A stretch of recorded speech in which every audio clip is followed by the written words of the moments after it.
आपको मालूम है कि 6 जुलाई को ज़िला कुलगाम में दो जगह पे दो टेररिस्ट जो है जो हिजबुल मुजाहिदीन से ताल्लुक़ रखते थे उनको न्यूट्रलाइज किया गया।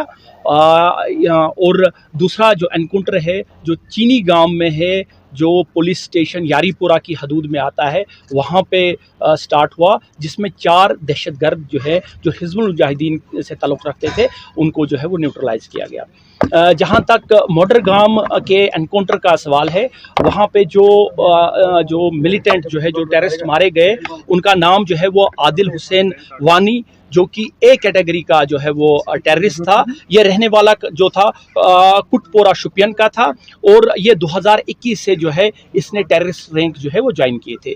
दूसरा इसका जो साथी था जो इस एनकाउंटर में मारा गया, उसका नाम जो है जो फैसल बशीर है, वो जो है वो वही शुपियन जो है कनीपुरा एक इलाका है वहाँ का रहने वाला था, जो रिसेंटली जो पहले एक जो है OGW का काम करता था, उसके बाद इसी साल जो है कुछ महीने पहले जो है वो उसने टेररिस्ट रैंक जो है वो ज्वाइन की। और इन दोनों को जो है वो एक जॉइंट ऑपरेशन में 6 तारीख को जो स्टार्ट हुआ, जो कंक्लूड जो है वो 7 तारीख को हुआ, ये दोनों टेररिस्ट मारे गए। जहाँ तक इनका जो इन्वॉल्वमेंट है, जो आदिल जो मैंने पहले आपको कहा कि एक कैटेगरी का जो है वो टेररिस्ट था, ये कुछ काफ़ी जो है वो केस FIR में पुलिस स्टेशन में इन्वॉल्व था, जिसमें पुलिस स्टेशन शुपियाँ और पुलिस स्टेशन इमाम साहब शामिल है। जहाँ तक दूसरे एनकाउंटर का सवाल है, जो कि मैंने आपको बताया कि चीनी गांव फिसल का इलाका है, यारीपोरा की हदूद में है पुलिस स्टेशन में, वहाँ पे भी ये एनकाउंटर जो है ऑन स्पेसिफिक जो है वो इंफॉर्मेशन के बाद जो है वो स्टार्ट हुआ और यहाँ पे 4 जो है वो टेररिस्ट जो है मारे गए। इनमें जो नाम जो है, जिसमें यावर बशीर डार जो है जो एक कैटेगरी का जो है वो टेररिस्ट था, ये रहने वाला उसी इलाके का था। दूसरा जो है इसमें जो है वो जो मारे गए दूसरे तौहीद अहमद राथर और शकील अहमद वानी और जो है वो जाहिद अहमद डार जो है, ये ऑपरेशन जो है वो कल कंक्लूड हुआ। तो ये जो है वो आपको जो है इस एनकाउंटर के इन दोनों में जो है वो FIR रजिस्टर हुआ है। पहले एनकाउंटर में जो है वो FIR 100 2024 पुलिस स्टेशन जो है वो कुलगाम में जो है रजिस्टर हुआ। दूसरे में जो है वो FIR 53 2024 जो है वो पुलिस स्टेशन यारीपुरा में है। इस एनकाउंटर में काफ़ी मिकदार में जो है वो असला और गोला बारूद जो है वो रिकवर हुआ, जिसकी डिटेल जो है अभी आपको बताई जाएगी।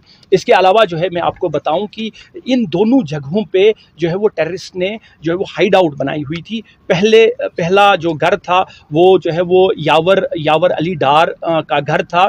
तो वहाँ पे एक हाइड थी घर में, जहाँ पे जिस हाइड का जो है वो टेररिस्ट कई महीनों से उसका इस्तेमाल करते थे। इसी तरह से चीनी गांव भी एक जो है वो हाइड के तौर पर इस्तेमाल की गई थी। जो ये जो है चीनी गांव का जो इलाका है, उसमें एक मुश्ताक अहमद भट्ट है, अकबर अली का बेटा, उसने जो है वो एक मेसन का काम करता है, जिसने अपने घर में एक कंक्रीट और बड़ी सोफिस्टिकेटेड जो है वो हाइड बनाई हुई थी, जिसमें जो है इनको जो है वो पनाह और कई महीनों से वो इसकी जो है वो इस हाइड का इस्तेमाल करते थे। अब मैं रिक्वेस्ट करूँगा कमांडर 1 सेक्टर से वो थोड़ा बारे में। मैं आपको कमांडर 1 सेक्टर के तौर पे जो मेरे सेक्टर ने ऑपरेशन किया है चीनी गांव के बारे में आपको बताऊंगा। लेकिन इससे पहले कि मैं आपको चीनी गांव ऑपरेशन के बारे में बताऊं, आप सबको इस बात का पता है कि वहाँ हमारा एक बहादुर सिपाही प्रभाकर प्रवीण, जिन्होंने टेररिस्ट के साथ मुठभेड़ में अदम्य साहस का परिचय दिया और उन्होंने देश के लिए अपना सर्वोच्च बलिदान दिया। तो मैं आप सब की तरफ से और देश की तरफ से उनको श्रद्धांजलि अर्पित करता हूं। जहां तक ऑपरेशन की बात है, DIG साहब ने भी कवर किया। हमें इस इलाके में मूवमेंट की खबर काफ़ी दिनों से आ रही थी और हमने अपने सारे एजेंसीज़ के साथ और आर्मी ने अपने सर्वेलेंस डिवाइसेस और सोर्सेज की मदद से पूरे एरिया पे निगरानी रखी थी। 6 तारीख को हमें टेररिस्ट के मूवमेंट की एक सटीक खबर चीनीगाम इलाके में मिली और खबर मिलते ही 6 तारीख की 1500 बजे शाम तक कॉर्डन लग चुका था। 1600 बजे हमारे एक जवान ने 4 लोगों की फेरन में मूवमेंट देखी। इतनी गर्मी के समय में फेरन में मूवमेंट सस्पिशियस था और ये लगते ही हमने उन लोगों को चैलेंज किया और चैलेंज करते ही उन्होंने भारी फायरिंग शुरू कर दी, जिनमें उन्होंने AK-47 और हैंड ग्रेनेड का इस्तेमाल किया। इस फायरिंग का हमारे पार्टीज़ ने बखूबी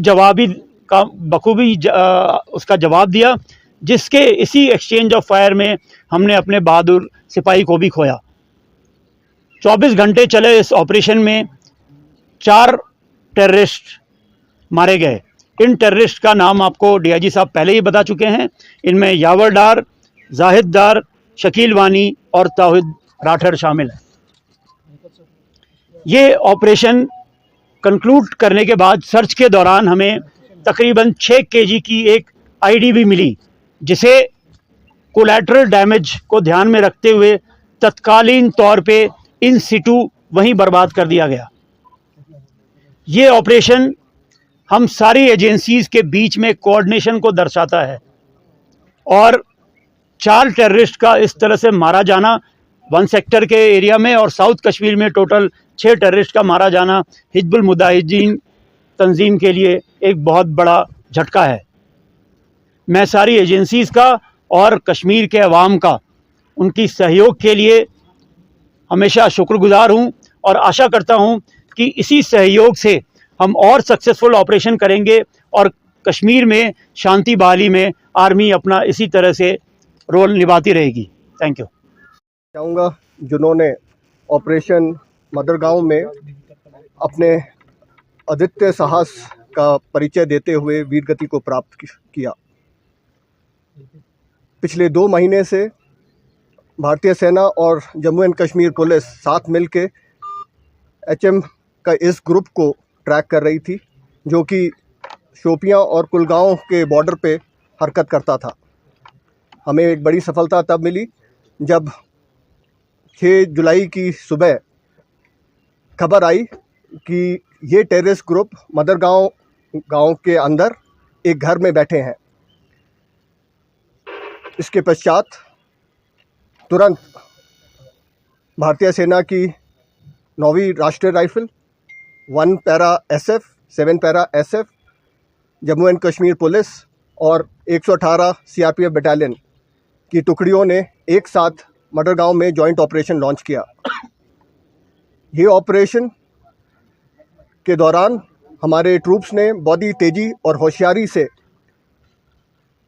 सरप्राइज़ हासिल करते हुए जो टारगेट हाउस था उसको घेरे में ले लिया और इसके बाद टेररिस्ट के पास भागने का कोई गुंजाइश नहीं बची।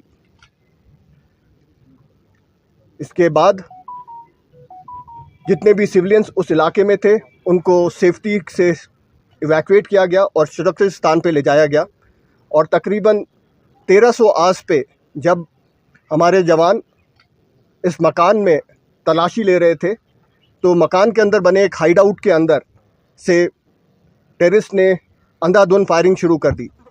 फायरिंग का जवाब दिया गया और टेररिस्ट को वहीं पिन डाउन कर दिया गया और उनको किसी भी तरीके से भाग निकलने की कोई चांस नहीं मिला। इसके बाद ये ऑपरेशन 24 घंटे से ऊपर चला और इसके अंदर हिजबुल मुजाहिदीन के 2 टेररिस्ट को मार गिराया, जिसमें आदिल हुसैन वानी जो कि एक टॉप HM के कमांडर हैं वो थे और ये काफ़ी समय से सक्रिय थे, जैसा आपको DIG साहब ने बताया। इन्होंने कई सारी आतंकी घटनाओं को भी इंजाम दिया हुआ था। ये ऑपरेशन जो इन दोनों टेररिस्ट से और जो हाइड में हमें भारी मात्रा में सामान मिला, असला बारूद, ये एक हिजबुल मुजाहिदीन के लिए बहुत बड़ा झटका है। जैसा कमांडर 1 सेक्टर ने भी बताया कि 2 ऑपरेशन में 6 हिजबुल मुजाहिदीन के टेररिस्ट मारे जाना, ये एक उनके लिए और ख़ासकर उनकी ऊपर की लीडरशिप ख़त्म होना, ये एक बहुत बड़ा झटका है, जिससे मेरे को लगता नहीं है कि हिजबुल मुजाहिदीन ग्रुप काफ़ी समय तक इससे उभर पाएगा। लेकिन इस ऑपरेशन का श्रेय मैं कश्मीर की जनता और ख़ासकर कुलगांव की जनता को देना चाहूँगा, जिन्होंने ना सिर्फ हमें इसकी इन टेररिस्ट के वहाँ होने की इत्तला दी, बल्कि पूरे जितने समय ये ऑपरेशन चला उसमें अपना पूरा सहयोग और योगदान प्रदान किया। ये ऑपरेशन कश्मीर में जितनी भी सिक्योरिटी फोर्सेस हैं उनकी सिनर्जी का एक प्रतीक है और कश्मीर में शांति बहाल करने के लिए भारतीय सेना का प्रतिबंध होने को भी दर्शाता है। मैं आश्वासन देता हूं कि भारतीय सेना अपने जम्मू एंड कश्मीर पुलिस के साथ में, आवाम के साथ में मिलके आगे भी इसी तरीके से टेररिज्म को जड़ से उखाड़ने के लिए कार्य करती रहेगी और इसी के लिए हम प्रतिबद्ध हैं। धन्यवाद। जय हिंद।